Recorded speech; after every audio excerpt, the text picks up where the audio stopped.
untuk Wajo tercinta.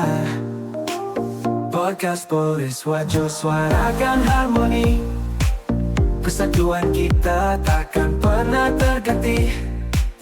Dari hati ke hati kita terus berbagi.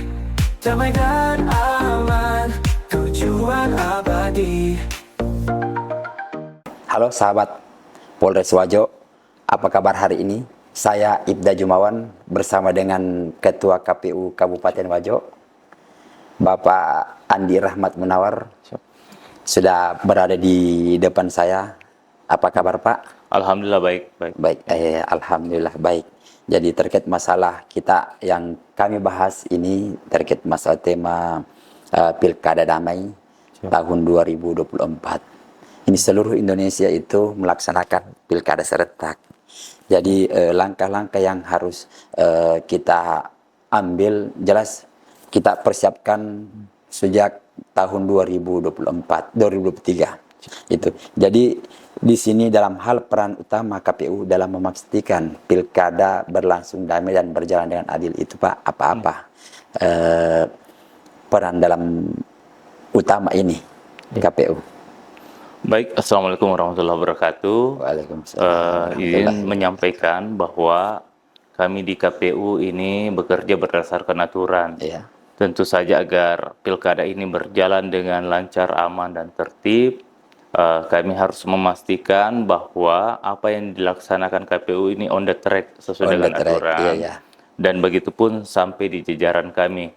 Dan untuk itu kami juga melakukan beberapa kegiatan berkaitan dengan internal kami, membintek jajaran kami untuk memastikan pemahaman dan persepsi terhadap regulasi itu agar betul-betul tidak menyimpan dari yang seharusnya, sehingga dalam penyelenggaraan nanti insya Allah sampai di pemungutan suara ini bisa berlangsung dengan baik sesuai dengan aturan, seperti itu ya.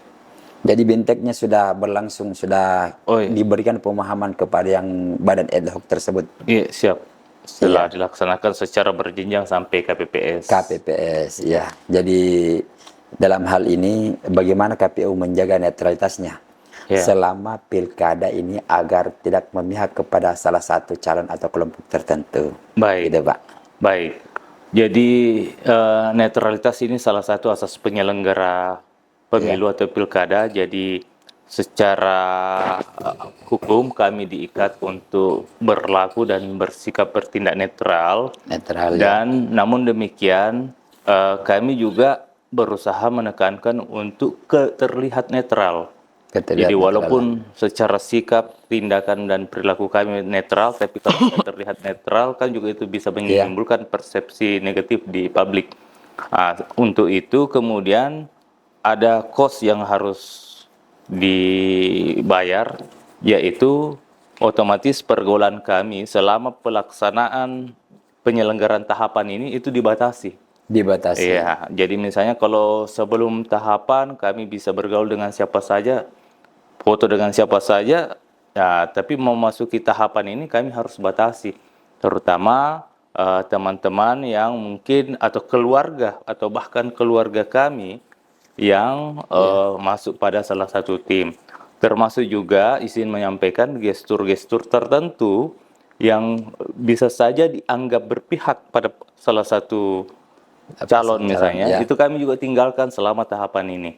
Jadi mungkin di kabupaten lain masih tetap melaksanakan hal-hal itu karena gestur itu tidak ditunjukkan oleh pasangan calon di daerahnya. Tapi kalau misalnya di daerah kami ada hal seperti itu, kami juga seperti saya katakan tadi, selain netral juga harus terlihat netral. Seperti itu, Komandan. Izin. Jadi terkadang teman-teman itu menganggap Pak Ketua ini selaku Ketua KPU menganggap sombong dengan adanya seperti itu, karena mulai dari tahapan sampai saat hari H pencoblosan itu kelihatan beda daripada yang lain gitu. Betul. Bagaimana tanggapan Bapak terkait masalah ini?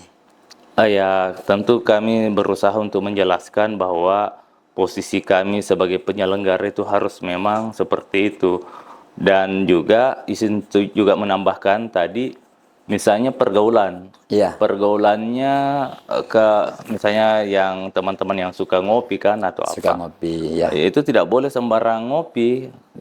Jangan sampai dia berada di lingkungan yang misalnya banyak tim sukses di situ. Itu Iya. adalah bentuk-bentuk upaya untuk menjaga netralitas dan sekaligus juga menjaga jarak.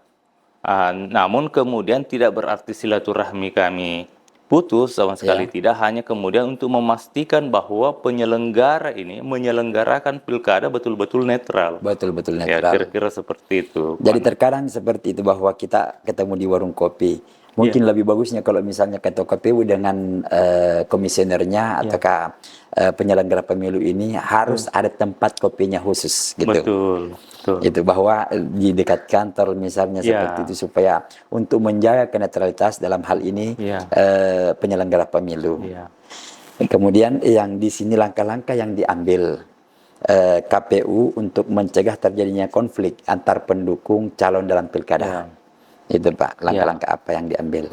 Baik, terima kasih. Tentu saja kita harus melakukan mapping dulu terhadap kultur masyarakat.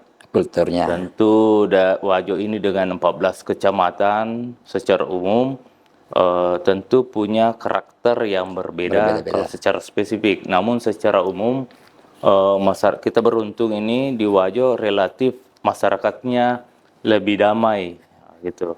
Nah, ini kemudian tidak menjadi alasan untuk semua pihak untuk lengah. Artinya dengan kelebihan masyarakat Wajo yang relatif cinta damai ini, tetap kita harus menguatkan koordinasi dengan semua pihak, terutama dari pihak kepolisian, TNI, dan para pasangan calon dan LO-nya, untuk bagaimana kita sama-sama menjaga stabilitas daerah kita. Seperti itu. Seperti itu. Jadi terkait masalah kolaborasi KPU dengan pihak keamanan, kemudian lembaga lain untuk menciptakan suasana yang aman dan damai selama pilkada ini, apa bentuk kolaborasinya tersebut, Pak? Gitu. Ya, yang paling utama adalah tidak henti-hentinya KPU dengan pihak keamanan, khususnya Polres Wajo, ini saling terkoordinasi baik melalui forum formal, rapat koordinasi, maupun secara personal. Dan saya berterima kasih kepada jajaran Polres Wajo, karena mulai Bapak Kapolres, Wakapolres, Kabaops, bahkan pada Bintara, itu semua enak diajak komunikasi, lancar sekali. Alhamdulillah. Dan saya sangat senang dengan hal ini karena memudahkan kami dalam bagaimana mengantisipasi potensi-potensi masalah. Sehingga kita mulai dari beberapa kegiatan yang dilakukan KPU yang melibatkan massa sebelumnya, misalnya waktu peluncuran tanggal 12 Juni lalu, itu kan ramai itu di lapangan Merdeka. Kemudian dilanjutkan dengan kegiatan pendaftaran pasangan calon. Kemudian dilanjutkan lagi dengan pengundian. Dilanjutkan lagi dengan debat pertama dan kedua. Alhamdulillah berjalan lancar, dan juga seperti pertanyaan sebelumnya bahwa kita memperlakukan para pasangan calon ini secara adil dan setara. Sehingga betul-betul baik KPU maupun pihak kepolisian dan keamanan betul-betul bersikap netral dalam memperlakukan para pasangan calon, namun di sisi lain tetap kita memaksimalkan keamanan dan ketertiban di daerah kita. Jadi saat sekarang ini kan ada 2 pasangan calon. Jadi tugas daripada KPU memang ini berat, sangat berat. Bahkan mulai dari tahap peluncuran sampai nantinya penetapan di akhir pilkada ini, rangkaian yang betul-betul memang sangat panjang. Itu apakah ada keluh kesah, capek terkait masalah pilkada ini, Pak? Tentu saja kalau secara kemanusiaan, secara manusiawi, dengan padatnya kerja selama tahapan ini, tentu saja ada. Ada ya. Namun kami bersyukur karena kami tetap diberi kesehatan dan kemampuan untuk tetap melaksanakan tugas. Namun di sisi lain kami juga menikmati proses ini selama ini karena proses koordinasi dan komunikasi ini sangat lancar kepada semua pihak. Jadi walaupun mungkin ada beberapa tantangan-tantangan, kendala-kendala teknis, namun semuanya bisa diselesaikan dan itu membuat kemudian walaupun secara fisik kami lelah, namun betul. itu bahagia seperti itu. Bahagia. Ternyata sebelumnya itu memang sebelum diangkat jadi komisioner KPU dan melalui proses tahapan yang sangat panjang, gitu Pak. Jadi akhirnya mengerucut sampai 5 komisioner tersebut dan Bapak selaku Ketua KPU yang terpilih di sini untuk memimpin KPU ini bersikap netral dalam hal itu. Siap. Iya Pak. Jadi di sini Pak pertanyaan yang terkait masalah bagaimana KPU memastikan bahwa proses kampanye ini kan sudah masuk dalam tahapan kampanye, kemudian dalam hal ini Minggu Tenang proses kampanye berlangsung secara sehat. Tanpa adanya ujaran kebencian dan politisasi isu yang dapat memecah belah masyarakat. Itu bagaimana dalam hal ini memastikan bahwa proses kampanye berjalan dengan sehat, Pak. Baik, sekaitan dengan kampanye berdasarkan PKPU 13 PKPU 13 betul, tentu saja kami ada batasan-batasan wewenang. Pertama, kemudian dalam hal penentuan waktu rapat akbar, berhubung jumlah hari dalam kampanye itu sebanyak 60 hari dan jumlah pasangan calon kita 2, maka kami berinisiatif untuk membagi hari itu untuk dipilih, untuk pelaksanaan rapat umumnya, kampanye umumnya. Itu yang pertama. Kemudian yang kedua, sekaitan dengan yang berbeda dengan pemilu-pemilu sebelumnya. Ini kan dulu ada sonasi itu. Nah, ini kan tidak ada. Ini juga menjadi tantangan bagi kita dan KPU di situ tidak punya kewenangan untuk membuat sonasi. Sehingga kemudian tentu saja kami sangat mengapresiasi kerja dari keamanan dan juga teman-teman dari para pasangan calon, tim pasangan calon yang senantiasa intens berkomunikasi sehingga potensi-potensi terjadinya gejolak itu bisa diredam. Jadi kemarin juga saya lihat di peraturan KPU terkait masalah batas waktu, kan tidak ada batas waktunya. Biar sampai tengah malam, biar sampai subuh, selama dia mampu untuk mensosialisasikan, memberikan pemahaman kepada masyarakat bahwa sayalah yang yang akan dia pilih nantinya, seperti itu. Jadi memang di sisi lain bahwa petugas keamanan ini untuk menjaga setiap pergerakan dari tempat di mana titik kumpulnya, kemudian itu sangatlah repot dalam hal ini karena terkait masalah zonasi tidak ada. Kemudian yang kedua masalah batas waktu yang ditentukan kan tidak ada. Itu cuman hanya memberikan melapor diri ke KPU dengan petugas keamanan bahwa saya akan melaksanakan kegiatan kampanye pada esok hari misalnya, seperti itu. Mungkin di sisinya bahwa petugas KPU dan petugas keamanan itu dan dibantu dengan teman-teman dari Bawaslu mungkin agak kerepotan dalam hal ini. Karena dengan adanya PKPU tersebut yang terbaru, regulasinya pun sangat berbeda dibanding pemilu yang lalu. Jadi di sini Pak, dalam hal upaya KPU dalam memastikan tidak ada praktik kecurangan di sini, baik dalam proses pemilu maupun dalam tahapan pasca pemilu yang bisa merusak demokrasi. Itu Pak. Tentu saja kecurangan ini perlu dipetakan, misalnya potensi yang berpeluang melakukan kecurangan.